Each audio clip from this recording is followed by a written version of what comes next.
नमस्कार, मी मराठी कवी विशाल पवार। आज आम्ही निघालेलो आहोत रक्षाबंधनाच्या निमित्ताने भरपूर ठिकाणी, ज्याच्यामध्ये पहिलं ठिकाण असेल ठाण्याचं, दुसरं असेल कांजूरमार्ग आणि तिसरं असेल मालाड। तर आज माझ्यासोबत आहे आकाश पवार, माझा चुलत भाऊ। हा खास गुजरातवरून आलेला आहे, गुजरातमध्ये तो कामाला असतो। आणि इकडे आहेत आमचे अण्णा। तर आम्ही तिघंजणं निघालेलो आहोत एका छोट्याशा ट्रिपसाठी आणि एका इव्हेंटसाठी रक्षाबंधनाच्या। तर भेटूयात पुढे, चला बाय।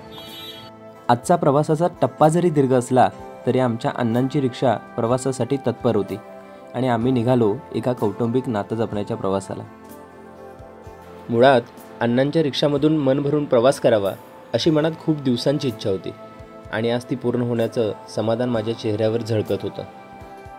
रक्षाबंधन हा एक हिंदू लोकांचा लोकप्रिय वार्षिक सण आहे, जो दक्षिण आशिया तसेच जगाच्या इतर भागांमध्ये विशेषतः हिंदू लोकांद्वारे साजरा केला जातो।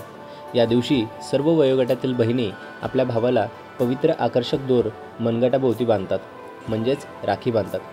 ही राखी त्यांच्या भावाकडून त्यांचं रक्षण करण्याचं प्रतीक मानलं जातं। परंपरेनुसार राखी बांधल्यानंतर भाऊ देखील आपल्या बहिणीला एक भेटवस्तू देतो। अण्णांच्या चेहऱ्यावरचं हसू म्हणजेच माझी कॅमेऱ्यात गोड क्षण टिपण्याची दिसणारी ती धडपडच होती। जसजसं प्रवासाचा वेग आणि टप्पा वाढू लागला तसा अण्णांच्या आतील व्यावसायिक जागरूक झाला। अण्णा रस्त्याने जाताना दिसणारे अनेक नवीन ठिकाणं मला दाखवत होते। त्यातलं हे पहिलं ठिकाण म्हणजे MGM हॉस्पिटल, म्हणजेच महात्मा गांधी हॉस्पिटल। कळंबोली येथील हे हॉस्पिटल म्हणजेच आधुनिक वैद्यकीय सेवेचा पुरवठा करणारं एक सरकारी हॉस्पिटल आहे। जसजशी रिक्षा पुढे जात होती तसे रस्त्यावरची रिक्षासाठी हात करणारे पब्लिक पाहून अण्णांची मनातून होणारी हळहळ जाणवत होती। आजचा दिवस हा धंद्याचा दिवस असं सांगत अनेक रिक्षा व्यवसायातील बारकावे ऐकत आम्ही अण्णांसोबत प्रवास करत पुढे निघालो।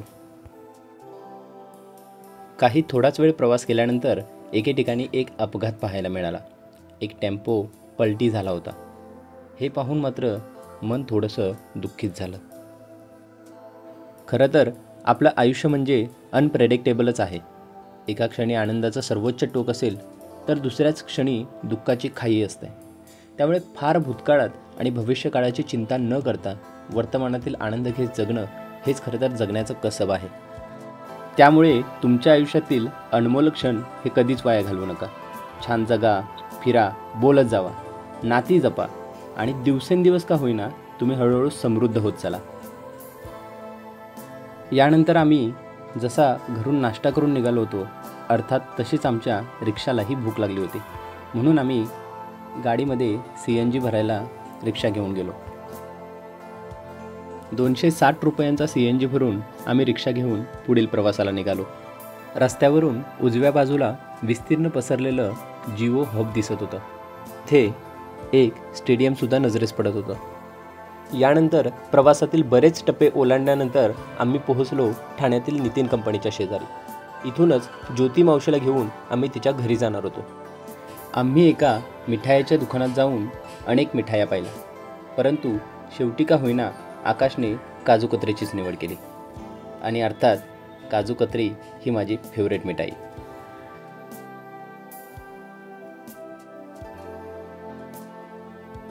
टेस्ट म्हणून दुकानदाराने दिलेला काजू कतरीचा गोड तुकडा तोंडात टाकला आणि काय सांगू, आहा, एक नंबर, मस्त। इथून पुढे ज्योती मावशीला घेऊन आम्ही वर्तकनगरला तिच्या घराकडे मार्गस्थ झालो।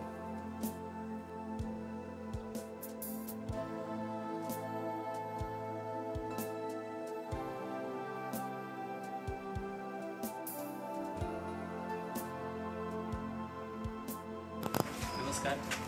तर आता आम्ही निघालेलो आहोत वर्तकनगर ठाणेमध्ये आलेलो आहे, पोहोचलेलो आहे ज्योती मावशीच्या घरी। तर बघूया कसं वाटतंय। कितवीलायस? तुझं नाव काय? कितवीला आहेस? ओवी? अच्छा, ओके।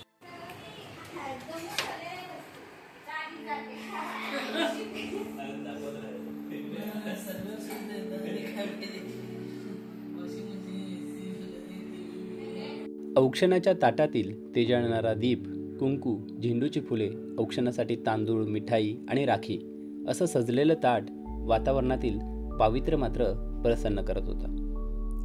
हेच ताट घेऊन सावीने आकाशला औक्षण केलं आणि राखी देखील बांधली.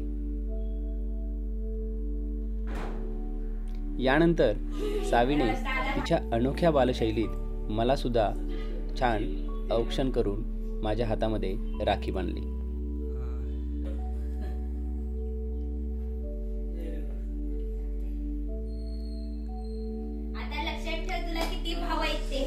यानंतर पोटभर चहा नाश्ता करून एक सेल्फी काढून आम्ही निघालो पुढच्या प्रवासाला.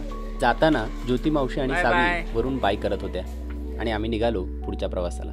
खरं तर ज्योती मावशीने आकाश आणि मला दोघांनाही घातलेली प्रेमाची साद आणि पोटभर केलेल्या पोह्यांच्या नाश्त्याची चव अजूनही ओठांवर रेंगाळली होती. ज्योती मावशीची ओळख करून द्यायची म्हणजे साधी राहणी आणि उच्च विचारसरणी होय. यानंतरचा पुढील प्रवास चालू झाला आणि अण्णांनी रस्त्याच्या दुतर्फा असलेली एक सुंदर दीपमाळ दाखवली. यानंतर आम्ही पोहोचलो कांजूर मार्गला. फायनली आता आम्ही पोहोचलेलो आहोत विद्यार्थ्याच्या घरी. रिक्षा पार्किंग केलेले आहे, स्लॉटमध्ये अण्णासोबत आहे, आता सुद्धा आहे. तर चला बघूयात विद्यार्थ्याचं घर कसं आहे.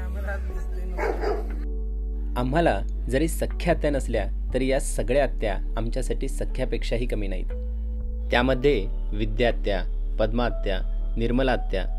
जेव्हापासून यांच्या संपर्कात आलो तेव्हापासून त्यांचा विशेष जीव माझ्यावर आणि आमच्या कुटुंबावर आहे याची जाणीव मात्र प्रकर्षानं जाणवते. आता आम्ही पोहोचलेलो आहोत ते विद्यात्याच्या घरी.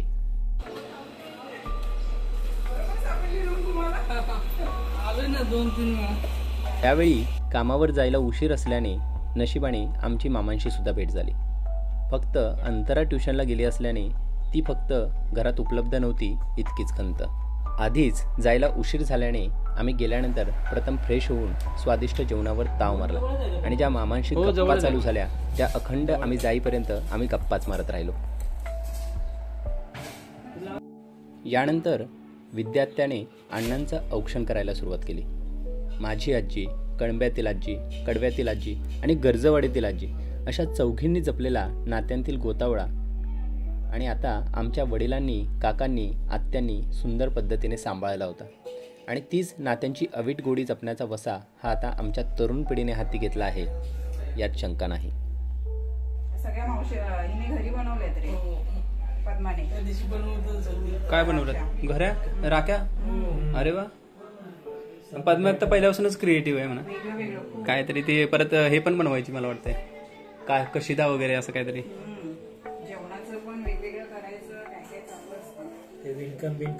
हा तेच ते चांगलं जमतं ते. या सबंध वेळेत मामांच्या आणि आमच्या भरपूर गप्पा झाल्या. नव्या पिढीसोबत हात धरून पुढे चालण्याची मामांची वृत्ती मला विशेष आकर्षक वाटली. आम्ही खूप गप्पा मारल्या. मग व्लॉग कसे बनवायचे, ते एडिटिंग कसं केलं जातं किंवा त्याच्यातले व्हिडिओग्राफी कशी केली जाते या सबंध गोष्टींबद्दल मामांनी आमच्याशी दिलखुलास चर्चा केली आणि आम्ही देखील बोलण्यामध्ये मग्न होऊन गेलो. त्यानंतर विद्यात्याने लहान बाळाला घास भरावा इतक्या प्रेमाने आम्हाला गुलाबजाम भरवले. यानंतर जाताना मन भरून आलेलं, परंतु निघणं मात्र गरजेचं होतं. चलो बाय. यानंतरच्या प्रवासातला टप्पा म्हणजे खरं तर एक मोठं दिव्य होतं. बाजूला दिसणारा गणेश तलाव, गच्च ट्रॅफिकने भरलेलं शहर आणि तुडुंब जेवणानं सुस्तावलेलं शरीर.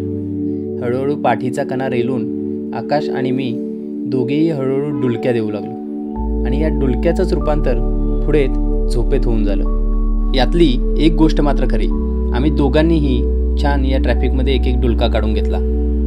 आम्ही थोड्याच वेळात पोहोचलो मालाडला योगेश काकांच्या घरी. तसं खूप दिवस नियोजन करत होतो काकांच्या घरी यायचं, परंतु मला वाटतं ही पहिलीच वेळ की मी काकांच्या घरी आलो होतो.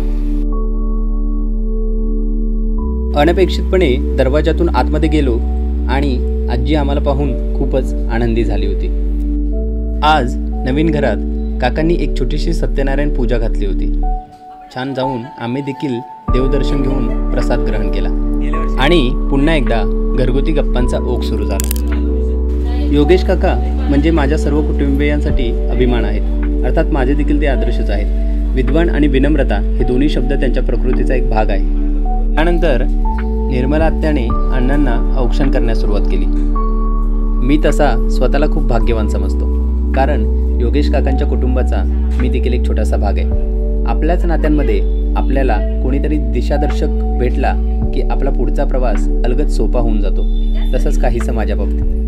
गमतीमध्ये मी निर्मला आत्याला म्हणालो, आत्या तुमची चिल्लर गँग कुठे आहे गं? आणि संस्कृतीला छान हसू फुटलं. जेव्हा त्यांची मुलं माझ्यासमोर आली तेव्हा मला कळलं की अरे बाबा ती चिल्लर गँग नव्हे तर बिल्डर गँग आहे. आणि असा माझा फज्जा उडाला. अशा पद्धतीने निर्मला आत्याने देखील अण्णांना रक्षाबंधनाची राखी बांधून ओवाळून त्यांना मिठाई चारून त्यांचा आशीर्वाद घेतला आणि दोघांनी रक्षाबंधन छान साजरा केला.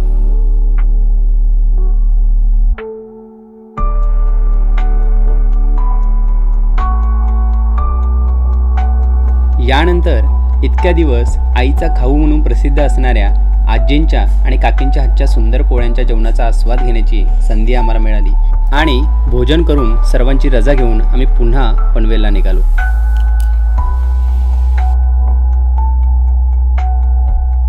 आजच्या संपूर्ण प्रवासात शरीर आणि मन दोन्हीही थकलेलं होतं. तरीही रात्रीच्या थंडगार वाऱ्याच्या झुळकेमधून होणारा प्रवास मनाला अलगद सुखावणारा होता. अजून पनवेलला घरी जाऊन अनेक राख्या बांधायच्या होत्या. त्यामुळे गाडीचा वेग वाढवून आम्ही पनवेलला काही वेळातच पोहोचलो. इथे आल्यानंतर अनुक्रमे सोनाली, दीपाली, संस्कृती आणि दीक्षा या चौघींनीही आम्हाला हातामध्ये राख्या बांधला आणि अशा प्रकारे आम्ही रक्षाबंधन हा सण साजरा केला.